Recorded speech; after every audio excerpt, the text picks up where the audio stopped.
This is the Wisdom Table, coming to you from the James Weldon Johnson Houses. It's in East Harlem, USA. It's also known as El Barrio, the station of El Barrio, East Harlem Community Radio. The program that you're about to hear, the Wisdom Table, does not reflect the views, attitudes, whims, deeds, or any other proclivities of the management of the community center, nor that of the administration of the housing development. But the program does reflect the research done by participants in the program by phone interview and in person, and of course today is another by phone. We recommend and we really emphasize this recommendation that the information that you hear in the Wisdom Table you follow up on your own, do your own research. And in another show that we used to do, The Communicators, I would tell the folks, don't believe anything you hear on this show, but you are obligated to research it if you listen to the show in its entirety.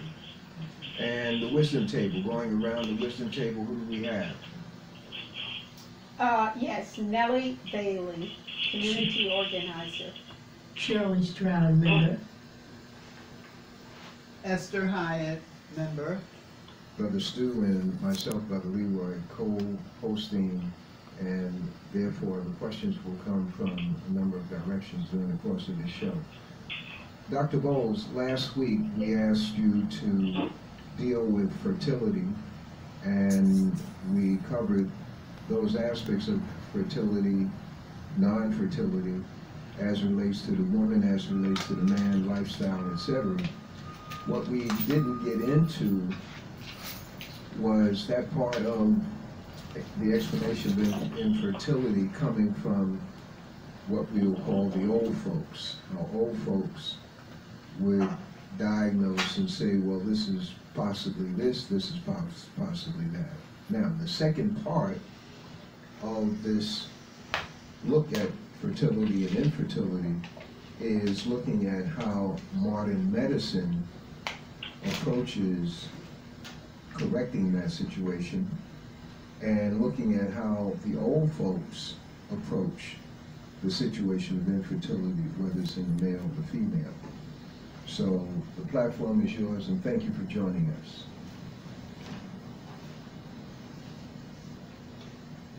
Doc, can you hear me? Yes. Okay. You know if you're ready to get started. Okay.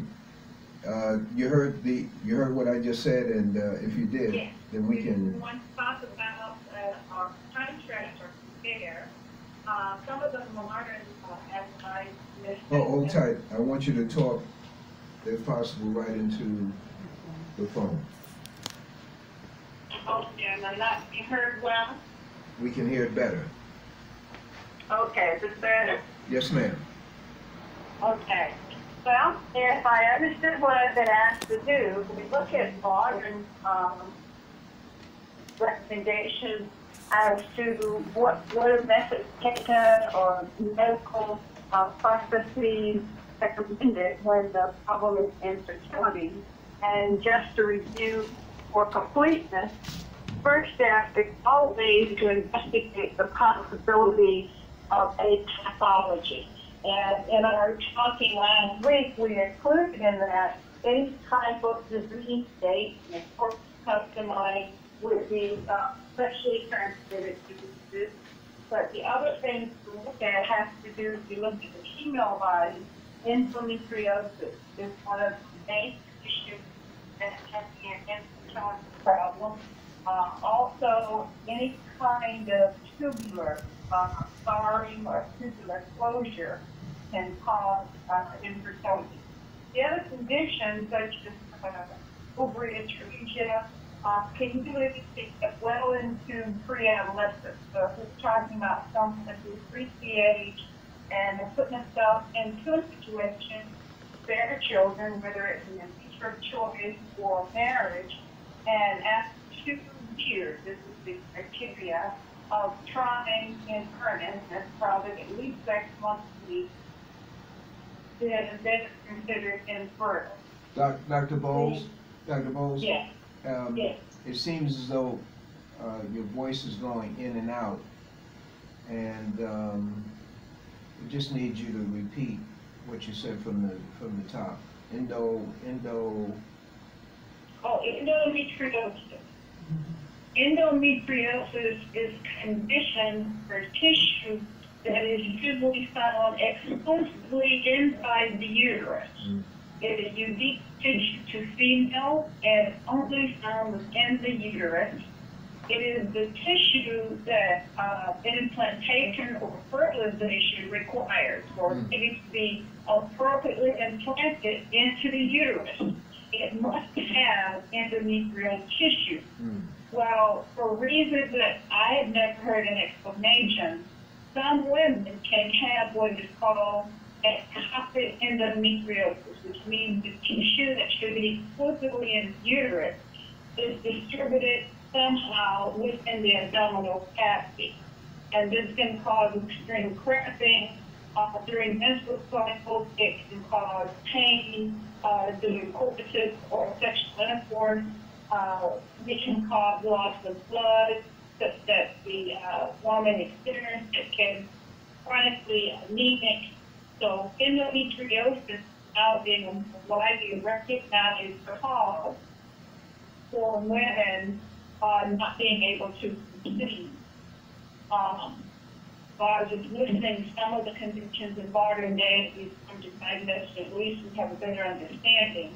Another condition that too often is not discussed has to do with obesity and hormone imbalance. And this condition, we often see the person is anywhere from 50 to 60 pounds overweight, and they're female, and they have a problem with hair. It will grow on the face, on the shoulders, on the neck, and this can be looked at as a pathology of the ovaries. The hormone estrogen being produced, but somehow being converted quickly into androgen. And the term that they give you to diagnose is polycystic ovary. And you may have heard the term polycystic ovaries, and it's usually pathology ovaries where the hormones that should be released have become more masculine or androgen.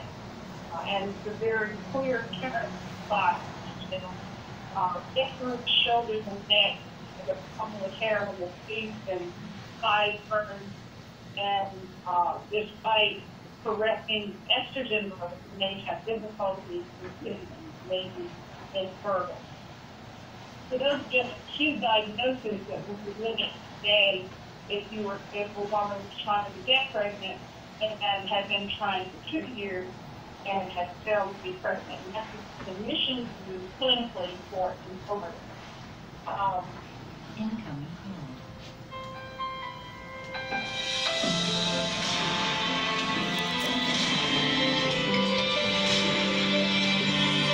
Where's that coming I'm using music. from?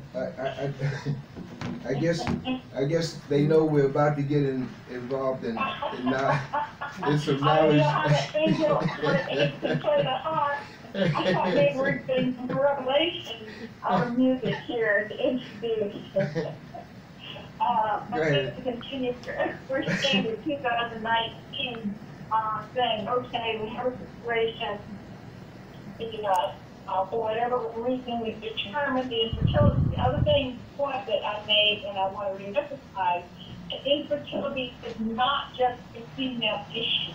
There were times, when women, a man can divorce a woman if she had not born children within a certain period of time. I know that the criteria for annulment in a number of organized religions, and they often treated the woman that were responsible for her.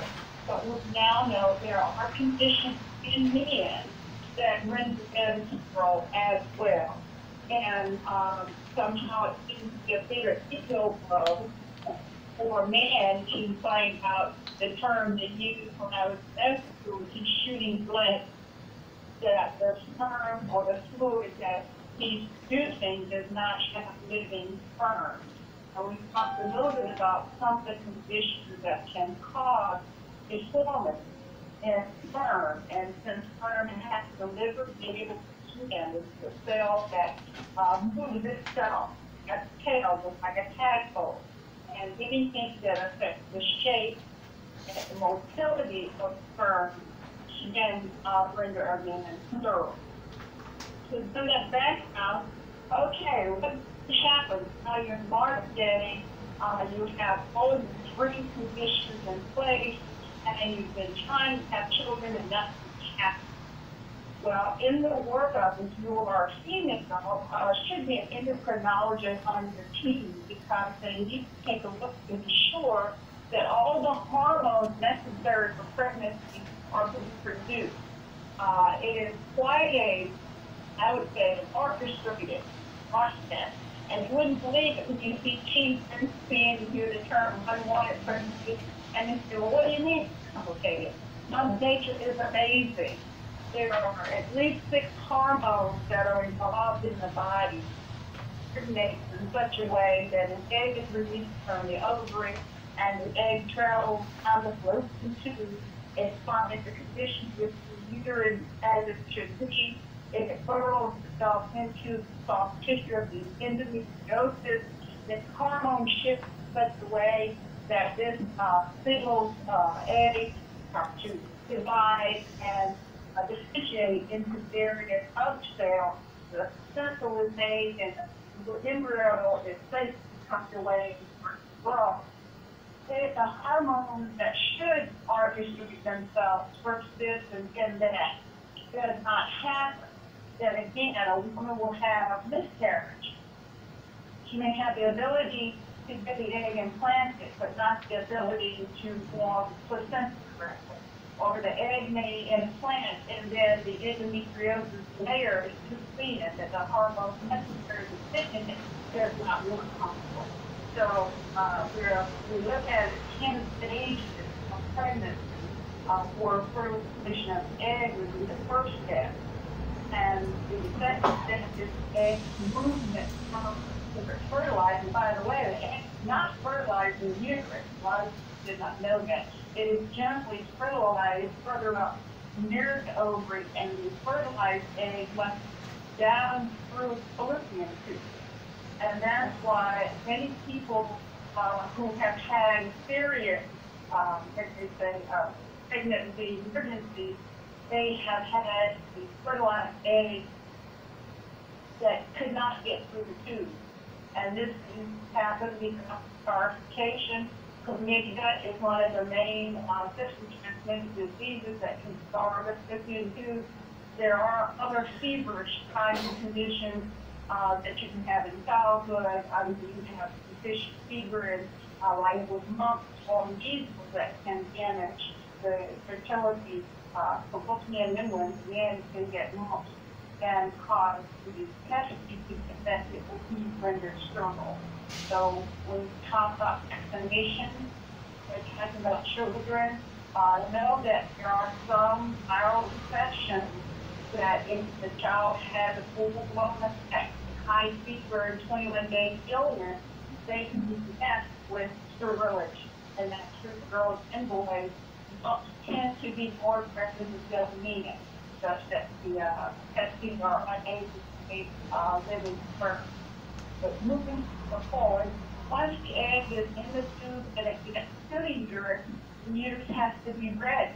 And that's a beautiful, must say, dance between progesterone and estrogen production. If one goes up, one goes down, the uterus now starts to hold on to menstrual blood to create a cushioning. That's why you're supposed to I missed my period. What that says is Mother Nature is not releasing the blood, but in fact using it to cast the uterus so that the embryo can grow. So all of those mechanisms are necessary. So when the woman's not conceiving, we get blood work, and look at all of these hormones. You have FSH, which is a follicle stimulating hormone, and that's something that comes from the brain.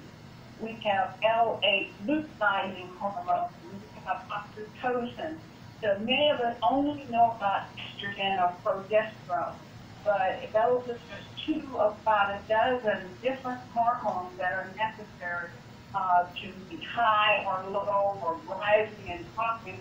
That will orchestrated or music competition is very important to get a healthy egg implant. And what I want you,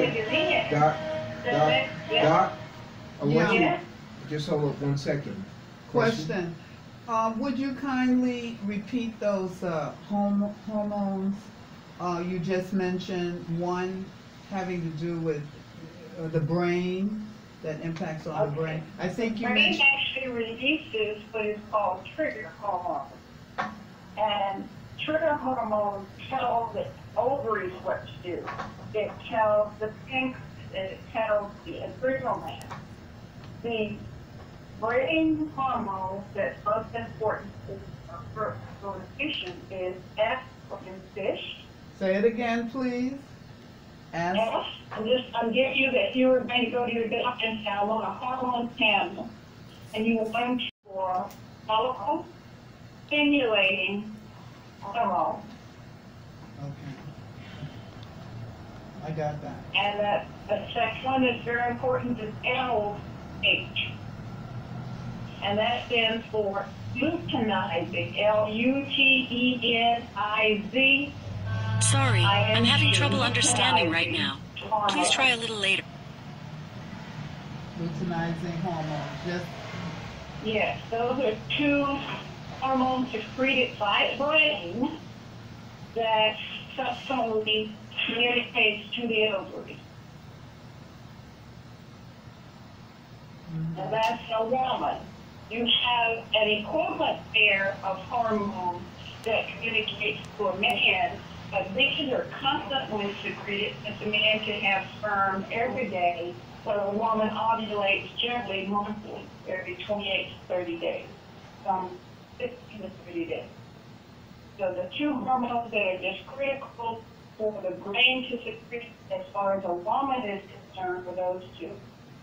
mm-hmm. So once those two are secreted, it is in fact what controls what goes on once the egg and the sperm have gotten together. Once, and I tell you the mechanics, but the egg moving down the tube and finally in the uterus, but the implantation is just the start. Once the egg is there, brain hormones are the ones that orchestrate stop menstruation. I missed my period. Well, it means Mother Nature says I have something in here to protect it. It starts lining the uterus with the blood that would have been your menstrual cycle. But with certain thickness, it allows that embryo to start to differentiate and grow. And the hormone that comes from the brain will also tell those cells you need a placenta. So the placenta starts to grow and attach. And the baby actually, it is held inside of the uterus by the attachment of the placenta sinks into the wall of the uterus, and as we know, the upper end is at the belly button of the baby. So literally, the baby gets suspended or held on or tethered by the placenta. So how nourishing the placenta is, how well planted the placenta is, are regulated by those two hormones I just described. A woman that does not have a very good placental anchor, that's not holding in there well, that's when they have miscarriage. And then unfortunately, there are some women who can conceive, but they have difficulty bringing the baby to term. And it can be a mechanical problem with how well or how difficult it is for the placenta to literally attach within the uterus. So there are some mechanical issues that result in early delivery or miscarriage. Now, one of the things that interferes with the attachment of the placenta is if you have fibroids. Now, somebody has asked, can fibroids prevent you from getting pregnant? It doesn't prevent it, but just for the reasons I stated, is the placenta can't get anchored.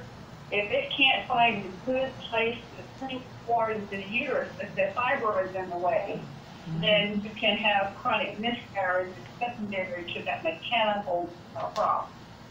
So there, like there's multiple stages. Once the placenta get into the uterus and nourish the baby, you talked about in the earlier show about nutrition. The placenta has an amazing ability to get whatever nutrition that baby needs. So when blood is passing through, it will preferentially feed the baby. Well, what significance is that? If the infant needs calcium and you're not eating a nutritious meal as that pregnant girl or mother, then calcium that exists in your teeth or in your bones will be preferentially pulled out. It will take what it needs. If a person pregnant is not getting enough iron, then it will pull the iron out of your blood cells. So that's why, unfortunately, a number of teen mothers are anemic. Iron is being pulled preferentially out of their system, as are a number of nutrients. I just mentioned calcium, and I mentioned iron, and all of the B vitamins. Vitamin Esther was identified as a first defect when a mother has insufficient folic acid. And the modern way of treating pregnancy, we started with prenatal vitamins. And so why are they taking an extra vitamin? For the very reason I described. If you have any deficiency or deficit exactly normal level, and you don't eat what the baby demands, it will take what you have. So one of the things in the poor community or the uninitiated community, and I'll say my word initiated, too many of our young women are self-sacrificing. They may not know it, but 10 years from now or 15 years after delivery of a child, they will find they are developing cataract, or they have kidney problems, or they'll have osteoporosis, or whatever type of disability. Their teeth may be soft, fragile, because of multiple pregnancies or non-supported pregnancy.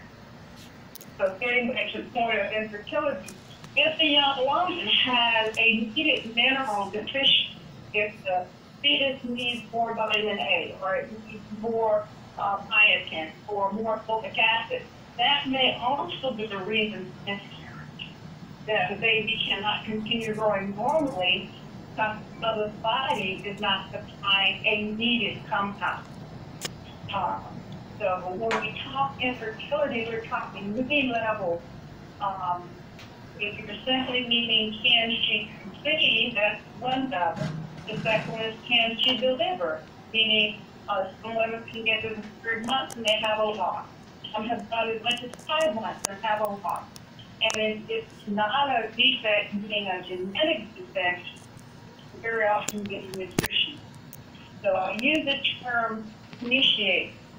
The reason I said the young mothers who are either vitamin deficient or not initiated, now I'm getting to my old folk remedy. I remember very clearly my mother and others, when they were overjoyed that there was going to be a new grandchild or a new baby coming into the family, that they would recommend to the new mother she needed to drink hot liquor. Hot liquor. And I smile when I say it. How many of my wisdom kids know what hot liquor is? Yes, we do. I think so. I'm not just so guys.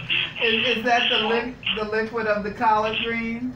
Yes, indeed. It's any greens except poke salad. Hot liquor for those uninitiated. Many people in the South, were very seasonal, seasonal eater, didn't have a lot of money. And in the fall or the winter, collard greens, as my dad would say, get sweeter after the first thaw. So you don't pick it in hot sun or it's a bitter taste. If you've ever had collard and they weren't delicious, it's probably because harvested the wrong time of year.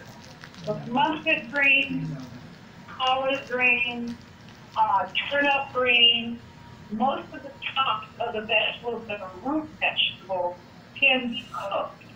And for those families who didn't have a lot of money and they had broken children, we're connoisseurs of all kinds long leafy greens. The kale now is a rich man's food. It used to be out every day. We had something that referred to as a salad patch. And we had every kind of green you can mention mingled, just co-mingled in that salad patch. And we'd go out and we would harvest from our salad patch. And that meant we got every kind, kale, mustard, green, whatever you could think of. And my mother would meticulously wash it. And then she had a method, as some of you may know, spinach is a green that shrinks.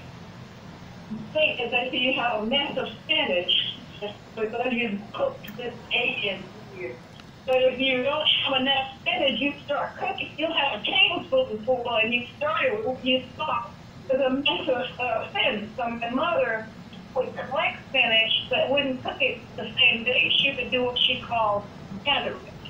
And she'd keep gathering it until she knew that when she cooked it, it would be enough to serve for a family. All these motherland techniques, let's get back on point. When you cook collard greens, if you're cooking it correctly, and you washed it and removed all the stems and what we call the veins to large parts of the meat, you cut it or chop it, and then you don't put a whole lot of water. Most of the water well too greasy when you put it in the test pot. And when you cook it, season it that was a chewy good. But before that done, she would transfer the greens into her black spice. That's what she did her seasoning. There was some pork or smoked this or that. And what's left behind is a green liquid. And if you did it right, it's not a whole lot. You might have half cup to get a cup. But this is what you gave your sickly children or your pregnant women. And that green liquid was called pot liquor. So pot liquor was a valued health agent. And I can remember having someone stop by and ask my mother, are you cooking greens and do you have purpose for your pot liquor? So it was like a medicinal liquor. It's something you make and you actually offer somebody that had a sickly child, like it's called asthmatic or little skinny thing. There's two homeopathic medicines in the day with hot liver oil, and for us it was hot liver. So, and one who wanted to get pregnant, having trouble getting pregnant, or had a number of miscarriages, then the neighborhood women made sure that they would reserve some hot liquor for her. Now, the understanding is you can't freeze it and you can't save it. It's got to be pretty fresh. Now, as a physician scientist, I understand that. Because whatever nutrient oxidized with time, what oxidized means as long as it exposed to oxygen, it reduces the potency. So I can remember very clearly that Mom would say, tell her to come by about 3 minutes this afternoon, I'll have us some hot liquor. And at 3:01, that lady standing in the kitchen. Okay, So, questions going around the table thus far? No, she didn't come eat. We didn't invite her to dinner. Those 2 moms would see. She would come just for her pot liquor. I'm not kidding you. Mom would pour you a cup, and she'd drink from the cup. If it was a skinny little kid or something, she might bring a little one. If you serve your pot liquor, and finish, wash your pot. And the person went home. They didn't sit for dinner. They came for treatment. So I just remember that very clearly, how important pot liquor was. And that's something I don't hear discussed. And if you look most today, they tell you to quickly, put your greens and steam them and stir them. They don't talk about boiling them. So I just put it there talking about store-bought kale and other lightweight, as we would call greens. But for those of you that were collard greens, you can cook them raw. You can get some collards, and I won't eat everybody for that reason. You have to be able to pick it, as they were called. You have to be able to pick up the seeds and the stems. I don't want collard greens with something I gotta choose seconds to swallow. So it was the tender and delicious. It's not putting up fire for sure. But anyway, Totally was a major community, women controlled medicine. And I just remember all the year that was a common thing. I mean, you hear at church, somebody would say, oh, did you hear? Vivian not doing too good. And somebody said, well, she able to eat. Now, if you were in a Jewish community and they talk about chicken soup, we talk about pot liquor. And we have someone to take her some pot liquor. Or said, tell the daughter, you come by my house and pick us up to your mom. So that was an important nutrient. And it takes us back to a topic we've talked about before. What we eat today is mostly non-food. Because if you might go to the community, those of us who weren't rich, those of us who didn't have a lot of money, grew our own food. And when you are growing your own food, you know what's in it. So I'm sure that there was a certain pride when my mother was serving pot liquor or sending pot liquor, because it was she and my dad who took the soil out there. They're the ones who planted what we were eating. None of this came from Mexico or Canada or anywhere else. None of it had been in a freezer for however amount of time. So we were truly getting a tonic when they served the pot liquor. And just for information, I'm sure that the color of the greenness of it actually wasn't bad tasting. I remember, I've had some people that was bitter or strong. It was done correctly. It has there had been a sauce. It has that kind of vegetable broth-like flavor. And you're getting vitamin A, you're getting vitamin K, you're getting keratin, you're getting biotin. It's just so much. You're getting zinc and all the minerals from the soil. So that would be a nutrient that I don't know we have the equivalent of today. And that wasn't treatment of infertility, or, as Mom would say, you want to make babies. Dr. Boles. I have a question about pregnancy. Some women never at all have morning sickness. Me, I had it 9 months. So okay, let's talk about morning sickness, especially after the define. The thing that most women are throwing up about is because the hormone progesterone is high. High progesterone circulates in a common body. In fact, when someone does a pregnancy test, what's really happening is you're urinating on a strip that can detect progesterone. So the higher the progesterone, the more aggressive, and this word I use is aggressive, more aggressive the baby is growing. So for a woman who is sensitive to progesterone, that entire time she's going to feel high circulating progesterone if the baby is growing. Now, large children, or if they're greater than 5 pounds at birth, it would mean the level of progesterone circulating was consistently high. 3 pounds at birth, 2 pounds at birth, and 3 pounds at birth. Okay, that's it. Okay, now you get the other thing. The body was trying to get the growth rate faster. So you may have been considered much higher than what would be standard, because if the children are small weight, were they full term? The first one, no. The second one, yes. Okay, well, your body, if you're telling me that they were small, say 3 pounds or 5 pounds, 3 pounds like a mature child, there may even be a reason they came early.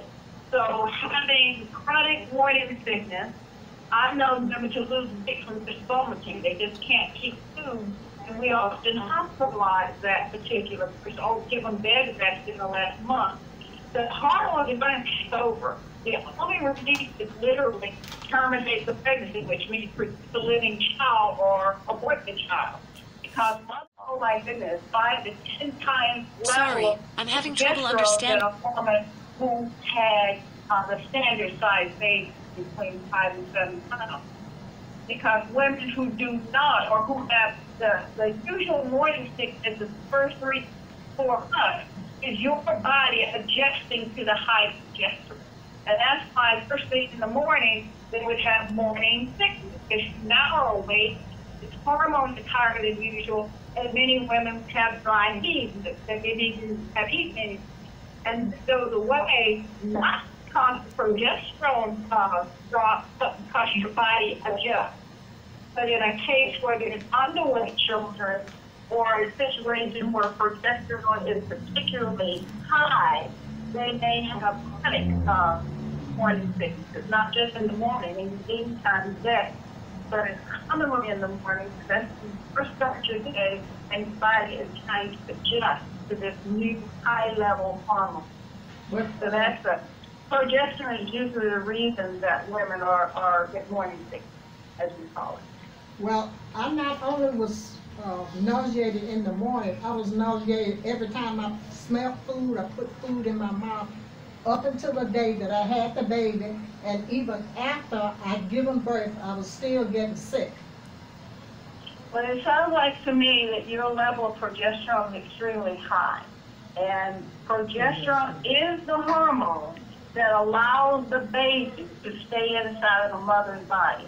If for whatever reason that progesterone stops or is equalized, because when we talk about women who are born chemically, and the rich women knew this many years ago, you can take stuff that can reduce progesterone levels. And if you reduce it low enough, the placenta will be turned loose. It will no longer be holding on to the uterus, and the baby will be, well, you would say miscarriage, but that can be an intentional abortion by giving a mother a compound that reverses the level of progesterone. Well, in fact, I don't know if, I don't think anyone's old enough to know this unless you studied it.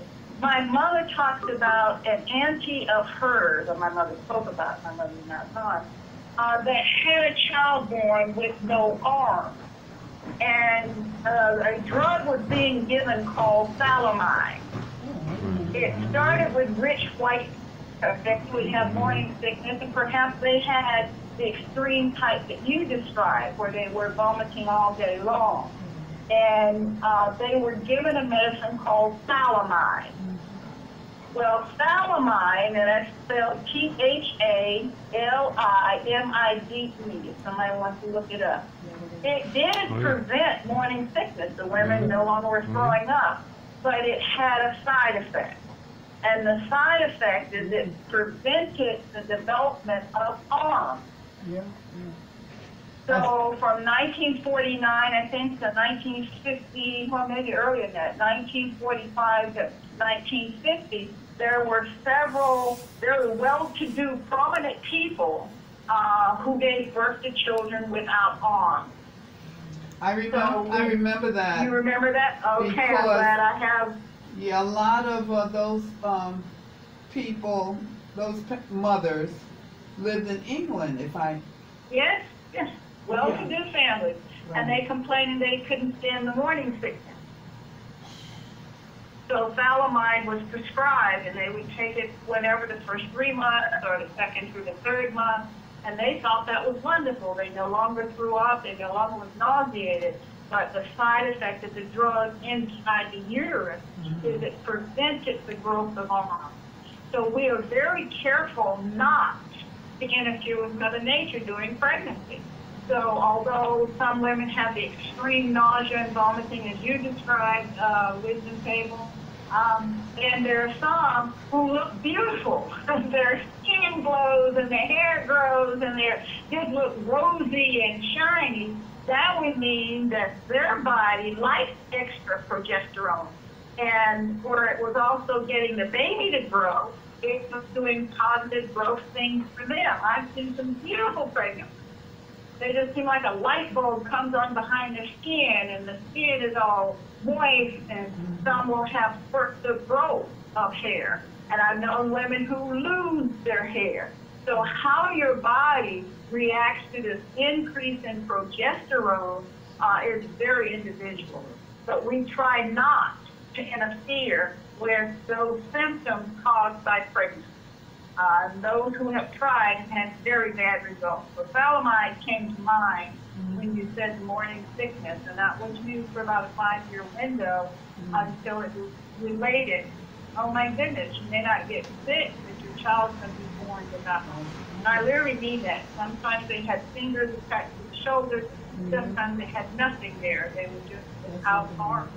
Well, when after 5 months, when I went back for my normal checkup, I explained to the doctor that, you know, every time I smelled food or tasted food, it wouldn't stay in my stomach.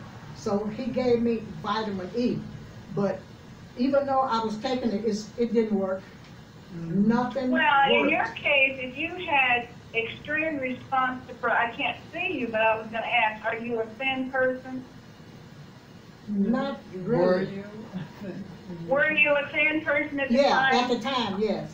I was kind of thin, Okay, yeah. because often progesterone gives this extreme response when there is a deficiency. I don't know the years you're talking about, but in the case... 1963. 60, okay. If you go back, did you say in the 60s? 63, to be exact. Okay.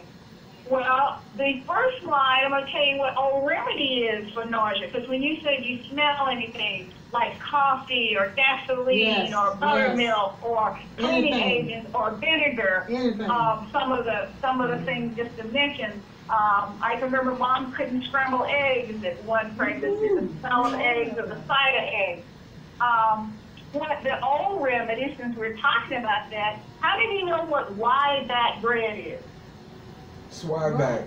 Swieback. Wide-back. That's that little Who's heard that before? swieback, which you feed babies, right? Yes, it is a dry, kind of a hard bread. Usually it's a basic pea thing. You can give them wide-back bread. It looks like, this is going to be funny, but to me, it looks a lot like a dog treat. Wait, hey, Many people have dogs now, huh? Dr. Boles, the wisdom table, just lost 2 people. They ain't never heard of swieback. W-I-E, I'm spelling it, W-I-E-B-A-C-H.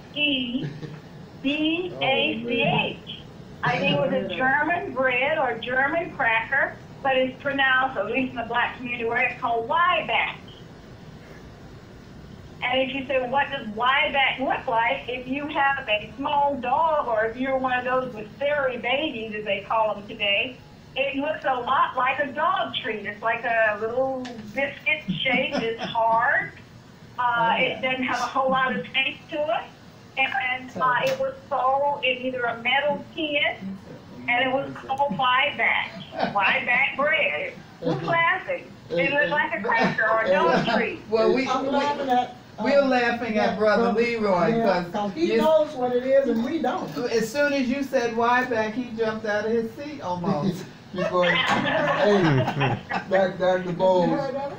I would see it given to other children, maybe even to my children. I want to know how it tasted. No. And that thing, it don't hardly have a taste, but it's crunchy. You heard it? Yes, that's why it says like a dog treat. You know, if you were like around little kids who will try with the dog and eat it, it's like a dog biscuit. It's hard, it's flat, it doesn't rise, it doesn't have a softness, and it doesn't have a whole lot of taste. But what it does have is natural B vitamins and a high zinc load. And in the community, in the old days, you came in a tin. You could buy saltine crackers in a tin, or you could get Wieback bread. Well, Wieback were given to 2 patients. You know, I would probably be scolded, Brother Leroy, if I went into that Wieback tin, because it was meant for pregnant women and teething babies. Okay. So with pregnant women, some women say, oh, I just get all this spit in my mouth. It just comes fast, and if I can't spit, I'm going to throw up. Wieback is a dry, hard bread is a cracker to me, but it's about an eighth of an inch thick, and it's flat. Like I said, it's not a raised bread. And babies stuck on it and rub their gum on it. That's how, you know, if you're cheating, they want something to rub their gum on. But a pregnant woman was told, break off a piece and put it in your mouth. And the extra saliva, when you start like you're going to throw up, it would dissolve the back and you swallow. So it helped prevent the nausea from getting too severe. Mm-hmm. And my understanding is that it literally would prevent you from throwing up. So if you were particularly thin and you throw up at every kind of smell and you just can't eat, they would give you back and then serve you something. If you lived in my Mom Bessie's house, she'd probably serve you rice, because the thinking is rice doesn't initiate. It doesn't have a whole lot of taste. It's not real heavy. And Mom Bessie would probably, if you had a fever of any kind of illness, start with rice. If she could get you to eat rice and keep it down, then she might move to something else. So had you been in the old folk environment in 1963 when you were having this miserable time, there would be two things they would do. They'd start you with back and let you hold it in your mouth just until all that fit and that sensation, not knowing that back literally has nutrition in it. You're getting vitamin B class. You're getting 1 through probably all the way up to B12. You're getting all of that because the flour is unbleached, so you're getting your B vitamin. I would suspect there is some vitamin E in there because wheat germ is very high with vitamin E, and that's one of the grains that's in back. You would be getting zinc. You would be getting probably some molybdenate and other minerals that you don't get in a lot of the American food. So you would have been treated through neighborhood ladies. You would have a tin of back bread, and you would have used that whenever you felt very nauseous. So the vitamin E was probably Western medicine attempt to replace the nutrition, but woman or folk medicine would have given you back bread. And you would definitely been given the pot liquor. Okay. You know, I'm wondering if they still have that bread. I'm going to look. You know, now that I'm talking about it, I'm going to go on Amazon. I'm going to start searching for it. Because when I was little, I remember the tins. They had little metal tins, and it was back bread. And we regular people couldn't have it. You had to have a reason to eat back. It was not given out frivolously. Okay. So I'm glad for that memory, because you said it. I didn't know I had Brother Leroy on my team that time. Were you going to say something? I want to say, just reviewing my notes here, this would be an amazing class with video, maybe cartoons, for not just teenagers. You know, I think teenagers would be very curious about some of these remedies. Yeah.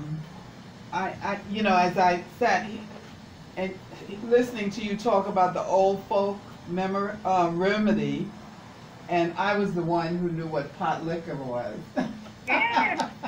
You know, and my colleagues here, I'm surprised that Miss Jenkins, Miss Jenkins probably knows. She's not here. But Shirley, you didn't know about it? Yeah. You knew? Yes. Okay, there was some shy folk here that they didn't really want to admit. But pot liquor. I think that was in some of the movies, you know.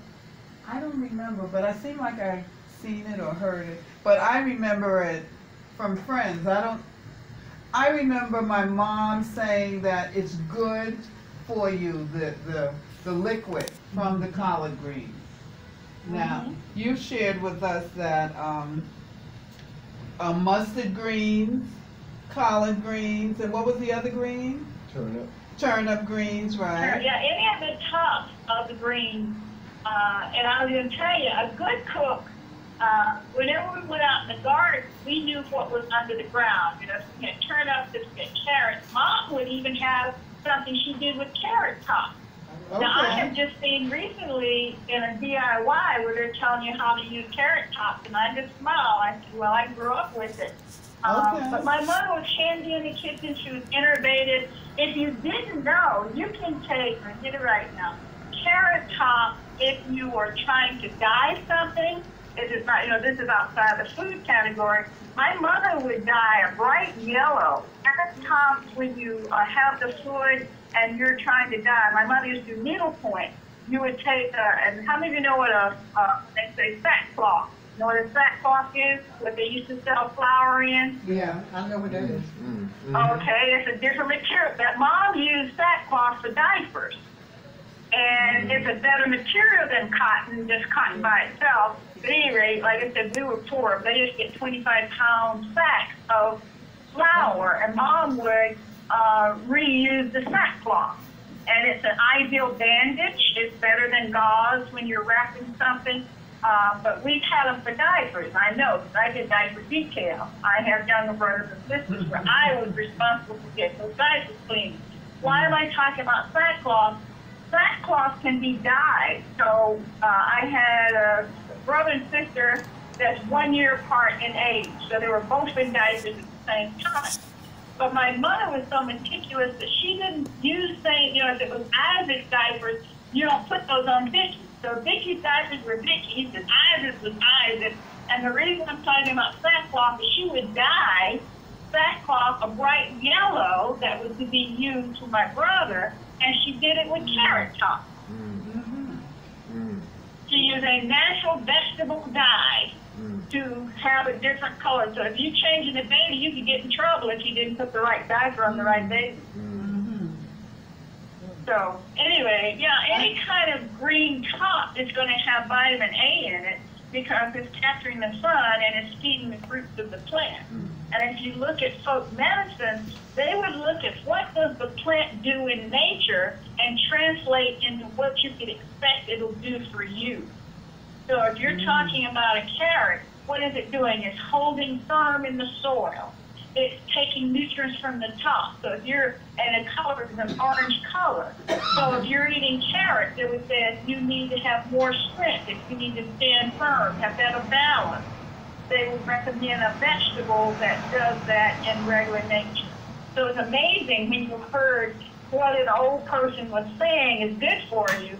And my shop is when I paid money to go to the University of San Francisco to take a course in what they were calling traditional Chinese medicine, TCM. And when they started explaining the use of herbs and roots and tops, for a moment there I felt absolutely, sad.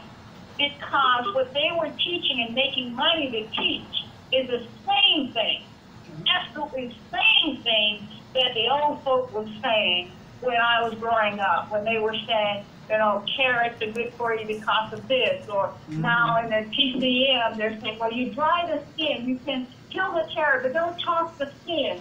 Dry the skin and make a tea. And I'm thinking, wow. And then they were saying, catnip tea will calm jittery nerves. I'm thinking, my grandmother used to make catnip tea for teething babies, for colicky babies. So, like you suggested, too much of our wisdom have simply slipped away. Or, unfortunately, as we got older, I can remember some cousins and others would chide my sister, myself, and they would, oh, that's a mayonnaise thing. And that was a way to put us down. If we said, they had a cold and we were using the cough syrup was an onion syrup, they would go to the store and get Formula 44, a big cough medicine, that's a martyr. And if we're still talking about poultices, and we're still talking about onion syrup, we're still doing mayonnaise stuff. That was a put down. And unfortunately, too many bought into that and just turned it loose. Yeah, I go ahead, Eva. I'm going to a different subject. Okay. I think, go ahead. Yeah, Dr. Boles, nowadays, do we need to worry about pesticides in these greens and other vegetables that, and other food that you have recommended? Yes, I recommend strongly. Hold on, we lost you. Don't have me? Yeah, now we do. Is that okay? If you can join a neighborhood garden, or if you can be part of some kind of a flea market sale of vegetables and you know that people buying it, modern America, they do not sell food in supermarkets with a purpose of nutrition. I repeat, they do not sell food for the purpose of nutrition. Much of what is in the produce department has had synthetic chemicals put in the soil to make the plant grow the fruit sooner. Now, one of the bad things about accelerated growth, and I don't know if you watch TV and see some things, but they have something called miracle growth. And they'll show you, if you put miracle growth in the soil, you can get this plant 4 feet tall in 2 weeks. Or this tomato will be 6 inches in diameter in a month. And everything you're saying sounds wonderful. But the reality is, anything accelerated is sacrificing something. Think about it. Whenever, if you're a good cook and you tell someone, I put it and I baste it and it cooks for 14 hours and the meat falls off the bone and it's delicious, that same piece of meat is worse than a piece of leather if you hurry up and cook it. So nothing that's rushed, nothing that's accelerated has time to absorb what is necessary to make it good for us to eat. So if you're buying those big, beautiful tomatoes, I wish I could have you taste what my grandmother would serve us. I can remember being in Mom Betty's house, walking outside her kitchen, and she'd go pick a tomato, rinse it off, and we'd eat it like candy. I mean, she'd slice it in slices like you would an apple, not those circular slices so popular in a hamburger. She'd literally slice it into little wedges. And we children would eat it like candy. It was sweet, sweet, sweet. I have not had a sweet tomato in more than half my life now. Nothing I bought in a grocery store comes even close. Because what she was plucking had all of the nutrients that Mother Nature intended. You had your vitamin A. They're talking about something called lysozyme. It's supposed to be good for vision, and you can buy that pill and take it. It's a naturally occurring substance in a ripe tomato. The reason they don't tell you to go and get a store-bought tomato, they don't pick a ripe tomato. They pick it when it's green, and the concentration of the nutrients are not there. Then they expose it to a gas, and the gas changes it to the expected color. That's why you see a red tomato, and it's just as hard and tasteless. It didn't grow ripen on the vine. It was not sun ripened. It was methane ripened. Even the bananas, there was a conversation recently. If your grandparents, I know it was a gourmet show talking about banana split, and they were saying if you have someone, your grandparents who used to go to the soda bar or whatever, say that bananas don't taste like they used to, they're telling you the truth. The banana that used to be imported to the United States is a total different animal than what you would buy for 55 cents a pound now. I love the bananas I ate in Africa, anywhere in Africa. When I was in Nigeria, Liberia, Monrovia, they were sweet like candy, and they were small. They were maybe, the big ones was maybe 5 inches long. Now you go to your grocery store, you get a 9-inch banana. And I'm like, what in the world, where did this come from? You bring it home and it'll turn black before it gets sweet. So today, modern Western food has no intention for nutrition. And that's why the pharmaceutical companies are making so much money. They took out or didn't put in nutrients they know you need, and after they feed you this very fake food, they tell you to take a pill. They got silver and center. If you're over 55, you need to take this vitamin. If you're pregnant, you need to take these vitamins. If you're trying to lose weight, take this. If you're trying to build muscle, take this. And you would ask, my grandma didn't do that. My dad, it's because they ate real food. Dr. Boles, my final question is, many pregnant women are told to take iron, number one, because doctors always talk about an iron deficiency, as well as vitamins, and you know, any generic vitamin will do according to these doctors as long as you take it. What are your thoughts about that? Well, in modern day America, I echo that, but I do it with some provision. The reason a pregnant woman is recommended to have what we call prenatal or pre-birth vitamins is, again, what we talked about earlier. The baby will take what it needs. And given that much of the food that a pregnant woman today would eat is deficient in many of the minerals that a growing fetus needs, the woman will sacrifice her own body for that baby. So if the mother wants to stay healthy and maintain good integrity after she's had the baby, she will have to take something extra just for the baby. It used to be said that you're eating for two. Well, when food was really substance, when it had good nutrition, that's true. You just eat more of the good stuff. But if you eat more now, you're just getting bigger. You're not giving the baby nutrients because the food you're likely to be consuming won't have the nutrients the baby needs. So consequently, Western medicine, pharmaceutical medicine, will tell you these are the things you need to be taking to ensure that the baby gets what it needs. So in Western medicine, the United States, definitely a woman who wants to have a healthy baby should be very aware of how much folic acid, how much iron. I mentioned earlier, many women, when they're pregnant, will drop in iron levels because the baby will preferentially pull out iron. The blood inside of a fetus is different from the blood inside of the woman. I bet you didn't know that. No. The fetal hemoglobin is very, very aggressive in taking the iron and forming more red blood cells. Mm-hmm. So if a woman has any marginal level of hemoglobin, which is our iron in the form of blood iron, she will become anemic, because that baby will pull her iron out and it will be sacrificed to form the blood for the baby.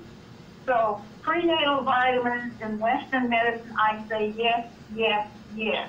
What would be better? It would be great if Grandma knew about pot liquor, making sure she did a cup every week. It would be wonderful if she had a uncle who had a farm and he was bringing her fresh vegetables like radishes and turnips and carrots, all of those brown nutrients that would have the kind of minerals that she and the baby would need. But in modern America, the best that's offered, particularly in urban America, will be a pharmaceutical prepared nutrient. Mm. Okay. Dr. Boles, Mm-hmm. did you ever finish those pears? Those what? Those Say that again? Pears. Did you finish canning those pears from last week? Did I finish something from last week? I didn't. Canning the Canning the pears. Oh, girl, I have to tell you. I made pear jelly and I added some lemon to it. And like I was telling you, I made my first couple of batches. It was dark like molasses. When I put lemon, it's golden like honey. I wish you could see how I have a whole menagerie. I got some jelly that's dark black like molasses. I have some that's kind of a brown shade, and then with lemon added, it looks like honey, and it is delicious. Yeah, Okay. All right. Mm-hmm. Yes, I'm excited. I'm thinking, and I have some documented. The dark molasses has a well, I shared a little bit. My nephew came by, and I made him do a taste test, and he liked the lemon best, so I gave him a pint of that. Okay. But then he called back and he said, Velva, did that have a medicinal? I said, what? And he started laughing. He said, I probably can't talk to anybody else. I said, what? He said, does this help you have a bowel movement? And I said, well, molasses used to be a laxative given in the South, that if you're kind of, tight and things, or you're in a hurry but you can't get up quick, they give you a tablespoon of molasses. So from what he asked me, I'm going to have to test it. I got to find the right people to test it on. But the dark molasses should have what they call a cathartic effect, which means it helps get the bowel moving. It doesn't cramp like castor oil. But the reason I think that it should do that is I added bicarbonate of soda. And when it changed the color to dark, I now have what would be an alkaline, we call it dessert. But as we talked earlier, anything that is alkali, that makes it to the bowel, is a healthy probiotic.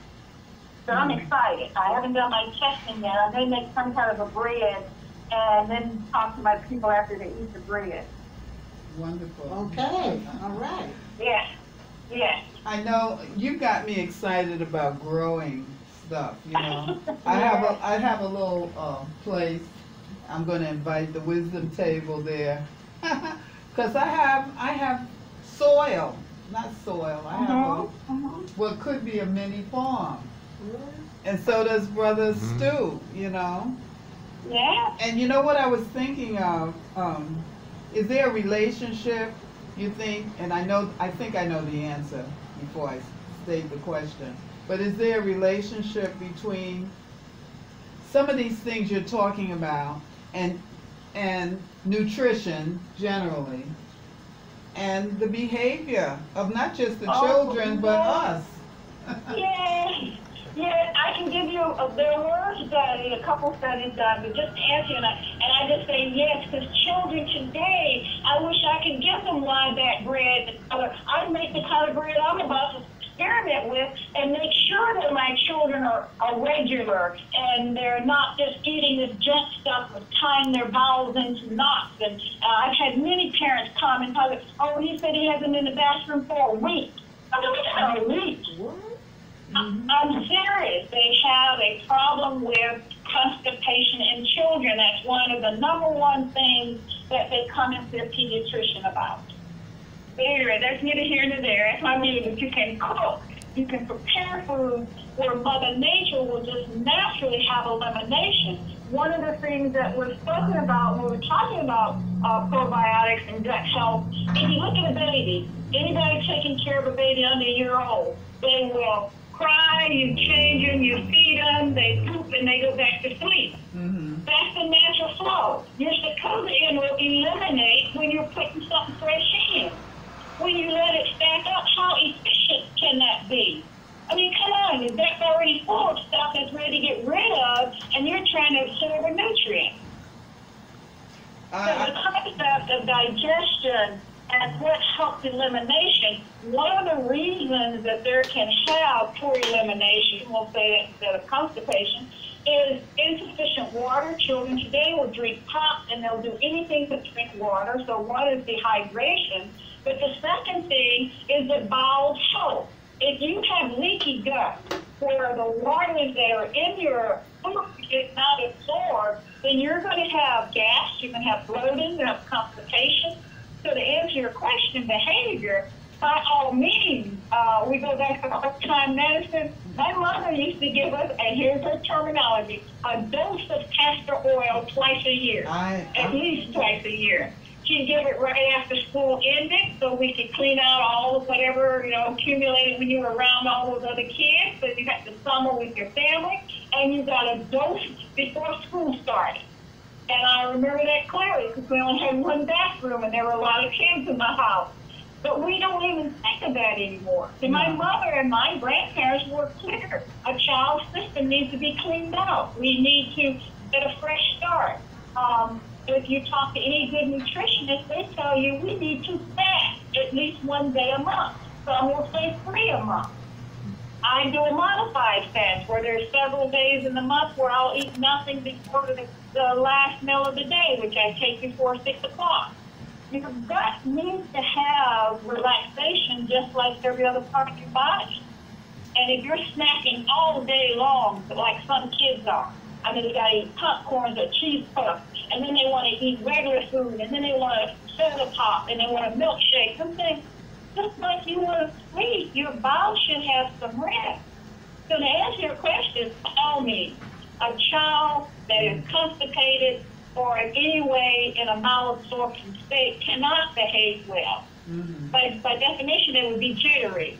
The blood pressures have to be higher than it should be. They can have a mild headache or underlying headache. The bloatedness will make them uncomfortable and make them irritable. So yes, I think behavior for all of us very much reflects what we eat. It's all the time when you eat turkey, those who celebrate Thanksgiving Day, they fall asleep. That's all. So much all I can do is sleep. Turkey has serotonin in it. It will make you sleepy. Certain foods have certain things that the body responds, and you may not even know it. The whole thing is getting warm milk if you can't sleep. Why is that recommended? Because there's serotonin in milk. Okay. Wait, a quick question? Yes, Dr. Boles, can you talk about the nutritional value of watermelon, both for pregnant and non-pregnant women? Because it's relatively inexpensive, and it was something that I remember from the South when I was growing up. What is the mineral again? I said watermelon. The nutritional value of that. Well, see, they try to embarrass black people about watermelon. We're One of the listening. things that has to do with watermelon is real. Yes. I will take you guys on a history trip. In 1864, this is after the Emancipation Proclamation, so many people, especially white Americans, try to make the rest of the country and the world believe that Lincoln signing the Emancipation Proclamation freed slaves, and that's a complete lie, and that's another discussion. In 1864, when there was a Yankee general that came to Galveston, Texas, and part of it was trying to put in place the release of slaves from his plantation, and they came as if for war. And the man walked around and told his enslaved persons, you are free. And this is just history written by America, so I can't verify it, but that's the beginning of what's called Juneteenth. It was June 19, 1865 when this was happening. The first thing by their recording is, if you did not know, enslaved people could not wear regular clothes. They were mostly, especially in the South, they wore burlap. Now, I don't know if you know what a burlap sack is. It is a rough, coarse material, and many of them covered their nakedness with burlap. In fact, it was against the law for a black person to try to dress, I quote, as a gentleman. That's what the word is. Well, at the time when the Galveston release was made, there was a series of reactions since people had nowhere to go. Because you say you're free to do what? You can't Mayflower and go home. You don't have relatives because they sold your sons and daughters, and you don't know where they got sold to. It was illegal to learn to read. So what was the celebration, according to the history, is they ran into the field and harvested watermelon. So the festivity was, the freedom represented was celebrated with the eating of watermelon, and that's part of the stereotype. They did these pictures of very black people with big pink lips, and they were always eating watermelon. That was a caricature of the celebration for Juneteenth. So, unfortunately, we shallow-minded black people shied away from watermelon because of the stereotype. But watermelon is an exceptional fruit. In fact, earlier today, I had some watermelon. I went out of my house at 7 o'clock this morning, and although it was already 92 degrees outside, I mowed my lawn, I cut my hedges, and I came back inside and cooled off, showered, and my first meal of the day was watermelon. Because it absorbs directly from the stomach. It does not wait to get to the small bowel, so it is the fastest way to rehydrate. Everybody got that? Yeah. And if you're smart and you cut a watermelon and you chunk it and you put it in a Ziploc bag and put it in the refrigerator, you have the most nutritious popsicle you'll ever eat. So when I have watermelon, I do all kinds of things. At any rate, Watermelon has vitamin A. It has zinc. It has various kind of copper we don't talk much about, but it is one of the sources of copper. Copper assists in elasticity of the skin. So if you mention pregnant women, women who have stretch marks, those who have, baby stretches your belly or your arms, different women have varicose veins, you are in need of copper. And the foods for copper, one of the best known is watermelon. Also walnuts and Brazil nuts, but what's common in the South is watermelon. So to answer your question, by all means, if it's a hot month, like if you were pregnant in the month of August here in Louisiana, and I liked you a lot, I probably would freeze some watermelon cubes and bring them to you. And you can sit there and smile at me and eat some watermelon cubes. Okay. I was wondering what you do with the watermelon, and you just mentioned it. You cut it in chunks. I just go in and cut it into cubes, and if you're going to be fancy, I put the little popsicle sticks on it and put it in a Ziploc bag and put it in my freezer. So when I come in and I'm so hot and water can't cool you off enough, you put a watermelon cube in your mouth. Okay, we can do that. Yeah. And a pregnant woman, if she's having trouble keeping food down and it's hot like now, I take her a bag of frozen watermelon cubes. So you just cut them in cubes and put them in the fridge, in the bag? Yes, ma'am. Okay, I like to clean up my mess. I don't like to eat in the middle of a mess. So when I get a watermelon, as much of it, I'll cut it free from the rind, and then I'll, take the pulp, and if I'm going to put it on a dish, I'll put it in a dish and put it in my fridge and cover it. Or if I'm going to make pops, I put it on the stick and put it in. So when I'm ready for it, I don't have to worry about that rind anymore because I've taken the pulp and made it where it's quick and easy. Now, you can make watermelon rind pickles. Pickles. Yes, I heard it. You can also make a jam. My aunt liked them. Boy, her watermelon rind, I don't care what she did with it. People would fight to eat it. They thought it was pickles because she would take the hard rind off, and then she would pickle it, and then she had another one she made kind of like a sweet salsa. She served it with pork or fried chicken. Nothing went to waste. I guess I have to buy me a watermelon when I leave here. Make me It's thirsty. good. It absorbs directly through the stomach. It's the fastest way to hydrate. It is faster than water. I was excited about what you just said about, going on a fast or something like that, because I have a good friend, and he was telling me last week that our people eat when they're not even hungry. Yeah. And But see, we let other people tell us what to do. That's a Right. meal today. that's what he There is nowhere else in the world, and if you're a traveling person, you can back me up. There is nowhere else in the world they eat 3 times a day and then have snacks. That's what he said. And it's interesting enough because he and his wife, they own a little daycare, and the people from his part of the world, St. Lucia, they don't give the daycare children, the junk food or the fast food or the nuggets and a little bit of spaghetti out of a can. They don't give that to their children. And They probably give their children food. We give our children chemicals. Right. They give them food, and they make a big pot of black-eyed peas and brown rice. They have some brown rice. And they may have a little meat. I'm going to find out from him exactly what's for lunch for their daycare. Because I think that's very interesting, Well, I have people bring in young people who are now starting to test positive for type 2 diabetes, and they want to also inherit their grandmother's this and that. And I said, what did the child have for breakfast? Well, he had a glass of orange juice and 2 pancakes and some stop. This child is not a heavy operating machinery. He's going to walk and get on a bus and then get off the bus and sit in the class. Why are you feeding him 2,000 calories? okay. we used to have what was called juice glasses, and they were like 3 or 4 ounces. How many of you remember juice glasses?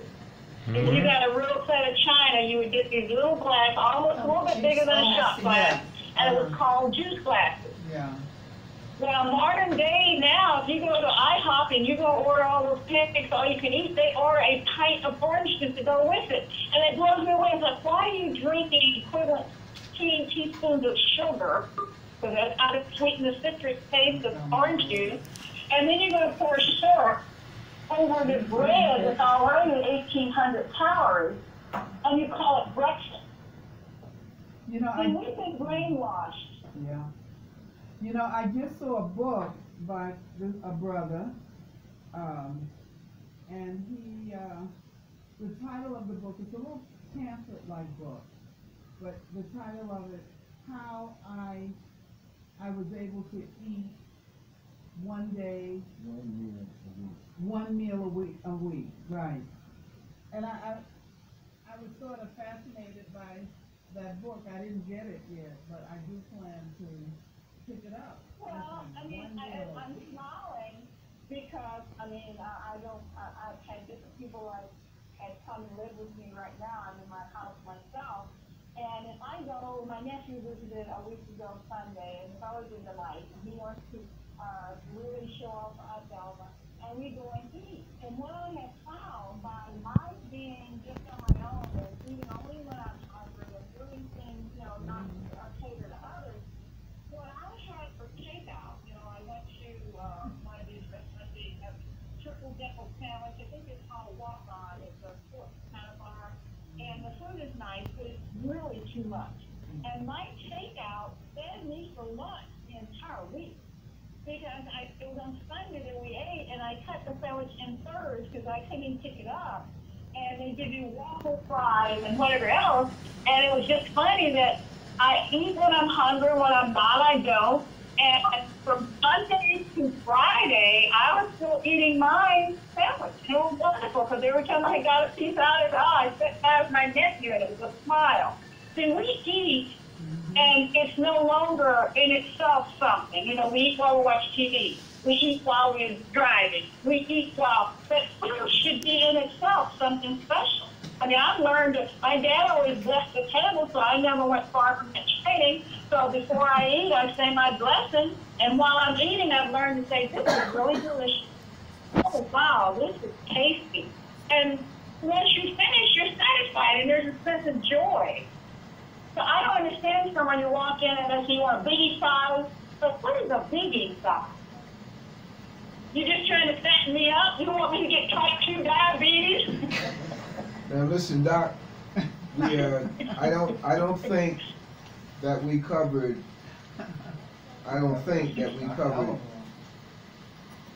how the old folks and how the modern medicine approaches fertility after infertility. I don't think we did that.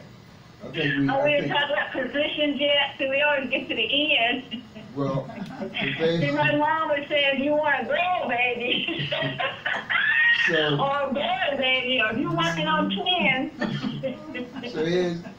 So we're going to have to continue this at some point, but I got to have you hit regarding the iron for the woman who's pregnant or just had a baby. With that would, based on prior interviews, that would include geritol, and would that also include molasses? Geritol, molasses, raisins, prunes, most of my dried fruits, dates. Anything. My mom used to dry apples. And you haven't had a fried pie. You had one of my mama's dried apple fried pie. Mm-hmm. Dried apple fried pie? Yes, ma'am. We had this little apple tree in the back, and it had these little ugly apples. They didn't get too big. They might have been, I don't know, half the size of what you see in the store for Granny Smith. But Mom would go pick those apples and take her time and peel them and get all the little spots and eyes out. The peeling she made jelly out of, and she sliced the meat of the apple, put them on a baking sheet, and ready for this? Put it on the roof he would put a ladder against the house and send my brother up. He'd hand him the pan, and he'd lay it on the roof, and it literally was sun-dried apple. What would she put on top of it for the flies not to get to it, or would they? Oh, you put it in the southern sun, honey. Ain't no fly gonna sit on something in the sun. I got it. Okay. See, flies come in the house with you. Those are. You go out in the heat and sit still. You ain't gonna get a fly on you. Right. Go ahead. My mom said, tell a fool something. You put it in the sun where ain't no bees gonna get on it. See, Mother Nature respects her own. If you put it in sharp, direct sun, no insect will bother you. A mosquito will get you in the shade. A sweat fly or horse fly will get you in the shade, but you stand in the sun. All right. Now, Ain't nothing following you out there. I'm going Stand down. over the water and you'll get a mosquito or a gnat, but you stand in the sun. I got it. Now listen. The fool that got it. Now listen. I'm going down the list. I need you to talk about what they're good for. And you mentioned earlier, if you look at a vegetable or some kind of produce, what it does in nature, it does, for you. Cauliflower. Cauliflower is a masquerade. If you grind or cook cauliflower, it tastes like anything you put it with. You mix it in sweet potatoes, you just double the amount of sweet potatoes. You put it in rice, you double the amount of rice. Cauliflower is a masquerade. Is a masquerade. Yes, ma'am. If you look at Oprah Winfrey, she's making pizza now. Right. Instead of making the dough, she even has Oh That's Good, I think is the name of the product. And she's adding cauliflower to different foods to reduce calories. It's cauliflower. It looks like the brain. Does that mean Yes. anything? Yes, because of it, when they tell you, well, okay, if you're going to treat it as a vegetable and not try to stretch other vegetables, if you roast cauliflower or if you grill it and you're going to have it as a primary food, what you are feeding is the serotonin of the brain. And that's because the one vitamin that it does have in abundance, actually the body transforms it into serotonin and dopamine. Okay. So if you had, serotonin and dopamine. So if you were, let's say, trying to memorize for a test, or if you were having memory loss, or you felt like I'm just a little foggy, if you added cauliflower as a main vegetable, then you will be improving the amount of neurotransmitters. Okay, lettuce. Lettuce, red lettuce and green lettuce. Lettuce is mostly, okay, now if you're talking the white iceberg, this primary is a water source. That's why it's called iceberg. It is a holder of water. If you're talking about arugula or the bitter lettuce, that's your vitamin A. If you're trying to improve night vision, if you have any kind of cataract, arugula, if it has a bitter taste, most times they put it with a red onion or something to lighten the taste. But that will help with vitamin A. It's a big source of vitamin A and vitamin K. Is there a difference between red lettuce and green lettuce? Oh, yes. There's about 8 different lettuces. Do you guys have a place called Panera in New York area? Yeah. Panera, Panera? Yeah, yeah. It's a restaurant chain. And if you want to learn about salad, and you want to learn about lettuce, go to Panera and order their different salads. They have one called Mixed Country, and they will have arugula, they will have iceberg, they will have red lettuce, they'll have big lettuce, they'll have butter lettuce. And wait a minute, when I was in New York City, on 44th Street, you have a salad bar where you choose what you want. She tosses it, puts the dressing on it, and sells it by weight. I'm trying to think the name of it. I was in New York. I stayed in your hotel, and I walked down to 44th Street. I walked down to 46th, and it's just right there. It is a salad bar. And it's unlike, in the South, it means you go put stuff on your own plate. But at this salad bar, you go in and point at everything you want. And he puts it in a bowl, he chops it, and he serves it. And I walked back to my hotel with the best salad I've had in years. And it's in New York City, downtown, off of Times Square. I walked from my hotel. But Panera's is what we have in the South, and you can actually go and they will give you all kinds of greenery. You can get kale, you can get spinach, you can get all the kind of lettuces, and you should experiment, because when you're eating like that, you're generally getting every kind of mineral, the calcium, molybdenum, magnesium, zinc. And in addition, chlorophyll. The chlorophyll in green plants are also good for your digestion. Okay, real quick, because the phone is running down. Radishes. What's it good for? What do you do with it? Okay, radishes is an anti-cancer. Radishes and cabbages and broccoli, the crucifers is what we call those. But radish particularly is no. My dad used to eat them raw. You get them when they're small, and you cut off the root, you cut off the top, and you eat them just like you would popcorn.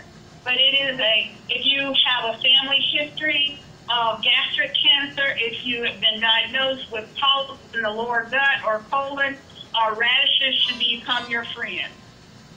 So radishes, and what did you say along with that? Any kind of red cabbage, white cabbage. The family is known as crucibles.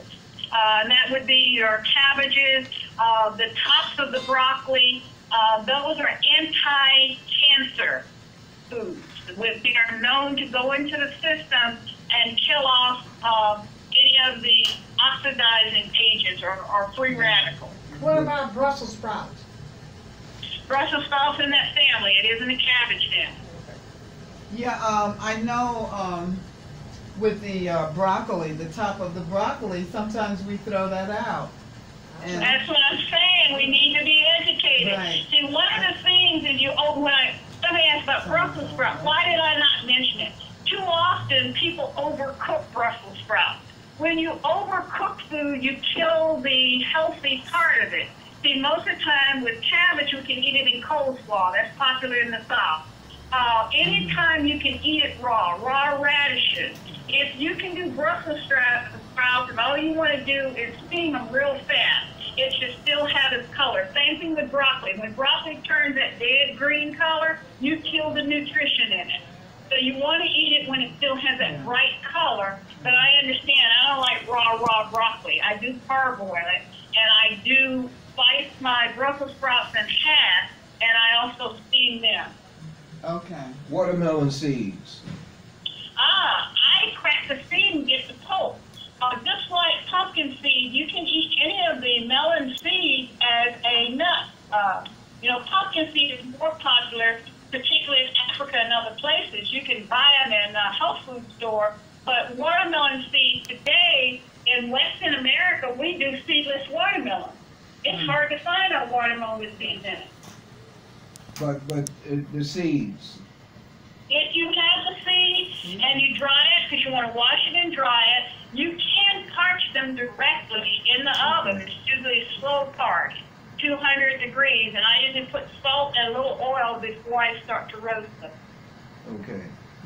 So the reason I mention that, the watermelons that have those little puny seeds, the white seeds, they might be genetically modified, because over 80% of the watermelon that now you buy at a grocery store, they say seedless. What that means is it has been genetically modified to have no seeds. Mother Nature puts seeds in everything. When the black men started shaving their head, they call them eggplants. That was funny. The white dudes were calling them eggplants. Eggplants is shaped, if you look at it, like a woman's uterus. It's a big uterus, or some people say it makes them think of the heart. Either way, it is very light with, it'll pull out cholesterol if you're trying to lower your cholesterol, and some people eat eggplant parmesan instead of other things. But the white, there's a black one and there's a purple. I don't know if you do different colors. But it is wonderful for lowering cholesterol and any kind of triglyceride. So. Any squash is good for that. What's the other one? Oh, you said any squash? Any squash. That would be zucchini, summer squash, any of your eggplants. They will lower cholesterol, and they also help gut motility, which means help you go to the bathroom. So, Sister Black, go back to the country, Boles. 1 second. 1 second with the eggplant. Wait a minute. My daughter makes a special chili for a gentleman, and she makes it special for him because she excludes the eggplant because he's allergic to eggplant. Well, eggplant is in the nightshade family. I was waiting to see if some of you were going to pick up on it. I mentioned they're purple and they're white. Mm-hmm. Anything in the nightshade family has to do with cardiac. If you have what we used to call, an old folk call dropsy, have you ever heard that term? We would probably say they were talking about congestive heart failure. Dropsy is usually swelling ankles, swelling knees, they may be short of breath. Well, foods like eggplant was one that can help pull the water, as they say, off the heart. So when I said it lowers cholesterol and it absorbs things and it increased motility, I'm telling you that you go to the bathroom more regularly, that you would be able to get fluid off of the lungs and heart. So those are the terms that we got. That's the medicine that they use as food. So eggplant was a medicine for dropsy. Dr. Boles, here in New York, and I'm sure elsewhere, you can, at least for me, I go to Chinatown and I buy the long, small eggplant. They're round, but they're long. And one of the reasons why I do that is because they don't have the seeds. I cook eggplant all the time, but I have a hard time digesting the seeds and the big eggplant that I usually we bake recommend or you whatever. don't. We say take the seeds out, just like you pull the seed out of a pumpkin, or you pull the seed out of a gourd. Yeah, you want to avoid the seed from the big eggplant. That should be pulled out the same way you would from a pumpkin or a gourd. Okay, so you slice the eggplant, and what I generally do, although I don't get out all the seeds, you sort of beat the eggplant so that the seeds will fall out, but I don't always get all of the seeds. How do you pull those seeds out? Well, if I'm preparing an eggplant, if I cut it down and have, well, it depends on what you're preparing it for. I like squashes roasted. And for eggplant, it's not uncommon for me if I'm going to get a big purple one, I cut it down the middle, clear out the middle, put it face down, meaning the cut side down, and put it in the oven at about 250 to 300 degrees for half an hour. And then it's so soft and so easy to manipulate, you can remove the seeds very easily. Gotcha. Thank you. Anyone else? I'm hoping that when we get a chance to talk again, I would like you to discuss dementia, because, you know, in this day and age, you know, you hear all these stories about people who are, you know, slipping and all this other stuff. And I was listening. On the point of nutrition, the number one misdiagnosed for dementia and depression is vitamin D deficiency. It's like an awakening. You give the people their vitamin D and get it back up, and all of a sudden they're whistling. They want to listen to music. They want to go outside to the sunshine. So one thing we have to be very careful when you are talking about dementia, you want to be sure everything else has been looked at to rule out nutritional causes of mental, what we call mental brevity. Is there any form, preferred form of vitamin D? You know, like D. The D3 is the recommended one, but you may have a PAN with the word PAN, usually mean global or total body. If I said they had a PAN vitamin deficiency, and this is so often true with our seniors, particularly the seniors who don't get a lot of attention. When you don't have a stimulation, sometimes the hormone and supportive brain function decreases, and that may be another discussion. Real quickly, my dad left us when he was age 93, and he was an avid checker player. And he could beat, I mean, he never went to a tournament formally, but he had several master checker players come to play him at his house, because my brothers would brag, and they never beat him. No one ever beat my dad in checkers, so he was really good in checkers. as he got older and he had less stimulation because his brother died and all of his peers died, he wasn't playing checkers as often. And Dad seemed to be deteriorating. You know, he was someone who loved numbers and loved doing stuff, and he started to get reclusive. While one of my nephews who liked chess visited, he was talking about chess, Dad was playing about chess. So he said, well, I play checkers. It was like night and day. My nephew was playing checkers with my dad. We saw literally, as the Bible says, scales drop off his eyes. His eyes got quicker. He started back laughing. He was getting up looking for horns for the nephew. And we realized that without that stimulation, we were watching him deteriorate when it was really a form of depression from absence of stimulation.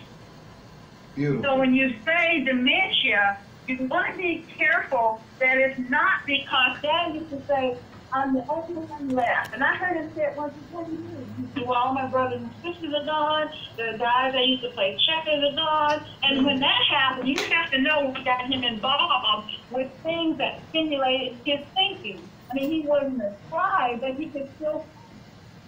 So when we say dementia, it really means that they have lost the stimulation and appear to be dim-witted or appear to be more forgetful. So, part of the burden might be those of us who are giving care. So what we have, collectively have, is a lot of our folks are in so-called nursing homes because they have not, or not getting the stimulation that they had been, that their lives had reflected. Yes. And the vitamin D3. So there's a combination of things within our realm. Well, they gotta have value. One of the things that I enjoy, and I get choked up the memory because you stimulated it, that I could engage my dad and my mom both because she had a different set of skills. But I could say, Dad, I'm thinking about planting some corn. He would light up, get your stuff in almanac, and do this, and you just listened. He was lecturing, and you were making him important. And I would get a pen and paper and take notes, and he would just be thrilled. And next time I talked to him, he said, well, have you done it yet? And I thought it was amazing how him having a sense of duty to impart information to me created in him a new livelihood. So we're guilty of ignoring our elderly wisdom. That's why I love the name of the show, Wisdom Table. Because my greatest joy is absorbing someone else went through hard knocks to get. Sister Velva Boles, we are at the end of, we are past the end of this session, as usual. And Sister Esther has. We will have more. She's not going to lose her notes or misplace her notes the next time. And look, so clear your deck for next Tuesday. Yes, sir. And thank you so much. Dementia. You might want to give us an insight into Ebola. Mm-hmm. Oh, wow. Well, you know there's a cure, but America doesn't let everybody have it. Mm-hmm. And you might want to know Ebola is patented by the CDC in the United States. Mm. My God. Oh, you heard about Jennifer Daniels? I have to send you the link. Jennifer Daniels, Sunday, she read 2 articles. One is an article dealing with India, where there's tainted vaccines that will give you, I'm not going to quote it, tainted vaccines, but the WHO is telling India that the vaccines are all right. Well, there was a CDC officer that confessed that for 2 years they were giving HIV as part of vaccine in Africa. I actually saved that clipping somewhere. So it has been demonstrated that those going in to give healthcare vaccines have been inoculating with HIV. It was a team of doctors out of Switzerland, the 2 nurses and a doctor, and they were allowed to go back. There was no sanction, no imprisonment, but it was actually stated that it was contaminated vaccines. It has happened. Maybe it's not happening in India now. I don't know. I haven't read it. I'd love to see it. But the World Health Organization and CDC admitted that this had happened. Dr. Velva Boles, thank you very much. May God continue to bless you and your family. Thank you. Yes, sir. I enjoy it every time, so I'll say bye-bye. Thank you Thank very you so much. much for sending me back to school. Okay, thank you so much. I'm gonna look for that, what's that? Swag Swieback. And I'll Yes, let you indeed. know if I have it. Okay, Swag bye-bye back. now. Okay, Bye. take care. I ain't never heard of that.